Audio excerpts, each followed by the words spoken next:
এই ভিডিওতে আমরা জিআইএস এর ডাটা টাইপ সম্পর্কে আলোচনা করব। জিআইএস এর ডাটা টাইপ মূলত দুই ধরনের, একটি স্পেশাল ডাটা আর একটি নন স্পেশাল ডাটা। স্পেশাল ডাটাকে দুই ভাগে ভাগ করা হয়, একটি ভেক্টর ডাটা আর একটি রাস্টার ডাটা। এবার আমরা এই স্পেশাল ডাটা এবং নন স্পেশাল ডাটা সম্পর্কে আরেকটু ডিটেলস আলোচনা করব। স্পেশাল ডাটা মূলত আমরা এর আগের ভিডিওতে আলোচনা করেছি এবং আমরা জানি স্পেশাল শব্দটি এসেছে স্পেস থেকে। এখন অবশ্যই স্পেশাল ডাটা হতে গেলে এটির সাথে লোকেশনের সম্পর্ক থাকতে হবে এবং এটি অবশ্যই পৃথিবীর যে কোনো জিওগ্রাফিক ফিচারের শেপ সম্পর্কে ইনফরমেশন দেবে আমাদেরকে। তো স্পেশাল ডাটাকে দুই ভাগে ভাগ করা হয়, একটি ভেক্টর ডাটা আর একটি রাস্টার ডাটা। ভেক্টর ডাটা মূলত তিনটি জিনিস দিয়ে আমরা রিপ্রেজেন্ট করে থাকি, একটি হলো পয়েন্ট, আর একটি লাইন, আর একটি পলিগন। তো ভেক্টর ডাটা মূলত ডিসক্রিট ফিচার গুলো রিপ্রেজেন্ট করে। এখানে এক্সাম্পল হিসেবে বলা আছে, যদি আমরা রোড রিপ্রেজেন্ট করতে চাই তাহলে সেই ক্ষেত্রে আমাদের লাইন দ্বারা রিপ্রেজেন্ট করতে হবে। যদি বিল্ডিং রিপ্রেজেন্ট করতে চাই সেক্ষেত্রে পলিগন দ্বারা রিপ্রেজেন্ট করতে হবে। যদি কোনো গাছ রিপ্রেজেন্ট করতে চাই তাহলে অবশ্যই আমাদের পয়েন্ট দ্বারা রিপ্রেজেন্ট করতে হবে। নর্মালি স্পেসিফিকলি কোনো ফিচার বা স্পেসিফিকলি কোনো বাউন্ডারি যদি আমরা রিপ্রেজেন্ট করতে চাই সেই ক্ষেত্রে ভেক্টর ডাটা আমাদের খুবই হেল্পফুল।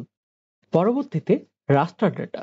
রাস্টার ডাটা সম্পর্কে যদি আমরা বলতে চাই, রাস্টার ডাটা হলো মূলত একটি স্কেল অথবা পিক্সেলের একটি গ্রিডের সমন্বয়ে গঠিত ডাটা, যেখানে প্রতিটি গ্রিড বা প্রতিটি সেল একটি স্পেসিফিকলি ভ্যালু ধারণ করবে এবং স্পেসিফিকলি এই ভ্যালুটি একটি বৈশিষ্ট্যকে নির্দেশ করবে।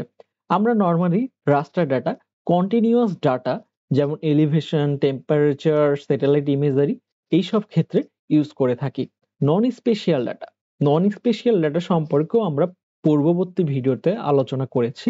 নন স্পেশাল ডাটাকে অ্যাট্রিবিউট ডাটা হিসেবেও ডাকা যায় এবং এই আমরা যদি লক্ষ্য করি এই যে পরবর্তী স্লাইডের মধ্যে যেই ভেক্টর ডাটার পয়েন্ট দ্বারা আমরা রিপ্রেজেন্ট করেছি বিভিন্ন এয়ারপোর্ট গুলোকে, এই এয়ারপোর্ট গুলোকে আমরা পয়েন্ট দ্বারা নির্দেশ করলেও এই এয়ারপোর্ট গুলোর নাম আমরা দেখা পাচ্ছি।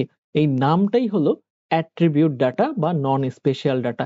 এটি আমাদের যেই স্পেশাল ডাটা থাকে এই স্পেশাল ডাটা সম্পর্কে এক্সট্রা কিছু ইনফরমেশন দিয়ে থাকে সব সময়। তো আমরা এর আগে আলোচনা করলাম যে ভেক্টর ডাটা মূলত তিন ভাবে প্রকাশ করা যায়, একটি হচ্ছে পয়েন্ট, আরেকটি লাইন এবং আরেকটি কি পলিগন। ওকে, আমরা এই স্লাইডে লক্ষ্য করছি যে কিভাবে আমরা পয়েন্ট ডাটা দিয়ে ভেক্টর ডাটা রিপ্রেজেন্ট করি। এখানে পয়েন্ট ডাটা দিয়ে আমরা বাংলাদেশের বিভিন্ন এয়ারপোর্ট গুলোকে আমরা কি নির্দেশ করতেছি। ওকে, এর পরবর্তীতে যদি আমরা যাই তাহলে লাইন দ্বারা আমরা কিভাবে ভেক্টর ডাটা রিপ্রেজেন্ট করি। এখানে বাংলাদেশের মেজর যে হাইওয়ে গুলো রয়েছে এই হাইওয়ে গুলোকে আমরা এই লাইন দ্বারা নির্দেশ করতেছি। ওকে, এবং পরবর্তীতে এবার যদি লক্ষ্য করি বাংলাদেশের মেইন যে ডিভিশন গুলো রয়েছে এই ডিভিশন গুলোকে আমরা এই পলিগন দ্বারা নির্দেশ করতেছি, যা একটি ভেক্টর ডাটা। তাহলে আমরা দেখা পাইলাম যে পলিগন, লাইন এবং পয়েন্ট দ্বারা কিভাবে আমরা ডাটাগুলোকে রিপ্রেজেন্ট করে থাকি জিআইএস এ। এবার আমরা ভেক্টর ডাটা সম্পর্কে ডিটেইলস জানলাম, যদি আরেকটু রাস্টার ডাটা সম্পর্কে জানার চেষ্টা করি তাহলে এখানে একটি আমরা পিকচার দেখা পাচ্ছি। এই পিকচারের মধ্যে কি দেখা পাচ্ছি, এখানে ফরেস্ট রয়েছে, এখানে ওয়াটার রয়েছে, এখানে রোড রয়েছে এবং এখানে হাউস রয়েছে। ওকে, এটা হচ্ছে রিয়েল ওয়ার্ল্ড সিনারিও। এটাকে যদি আমরা রাস্টার ডাটা রিপ্রেজেন্ট করতে চাই তাহলে এইরকম একটা গ্রিড কল্পনা করতে হবে আমাদেরকে। এই গ্রিডের মধ্যে যেখানে যেই ভ্যালু আমরা রিপ্রেজেন্ট করতে চাই, যেমন এখানে কি ওয়াটার আছে, এই ওয়াটারের এই জায়গায় যদি আমরা ওয়াটার রিপ্রেজেন্ট করতে চাই রাস্টার ডাটাতে তাহলে ওয়াটারের জন্য আমাদের এখানে ভ্যালু অ্যাসাইন করতে হবে। এখানে www দিয়ে আমরা প্রকাশ করতেছি যে ওয়াটার। ওকে, এবং এই জায়গায় ফরেস্ট রয়েছে। সেম ভাবে গ্রিডে প্রতিটি সেল অথবা পিক্সেলের মধ্যে আমাদের কি রিপ্রেজেন্ট করতে হবে, ফরেস্টের জন্য একটা ভ্যালু রিপ্রেজেন্ট করতে হবে। এখানে এফ দিয়ে রিপ্রেজেন্ট করা হচ্ছে যে এখানে ফরেস্ট রয়েছে। এবং রোডের জন্য যদি আমরা লক্ষ্য করে থাকি, এখানে আর আর আর আর আর প্রতিটি সেলের মধ্যে আর দেওয়া হয়েছে। এখানে এই আর রিপ্রেজেন্ট করতেছে কি? রোড। ওকে, এবং হাউসের জন্য এখানে লেখা পাচ্ছি এইচ।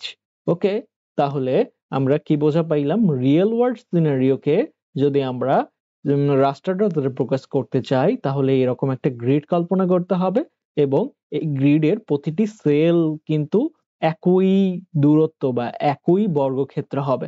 প্রতিটি সেলের যে ক্ষেত্রফল হবে, এই ক্ষেত্রফলটা সেম হবে এবং প্রতিটি সেল একটি ভ্যালু রিপ্রেজেন্ট করবে, যেটা রিয়েল ওয়ার্ল্ডে একটি ফিচার রিপ্রেজেন্ট করে।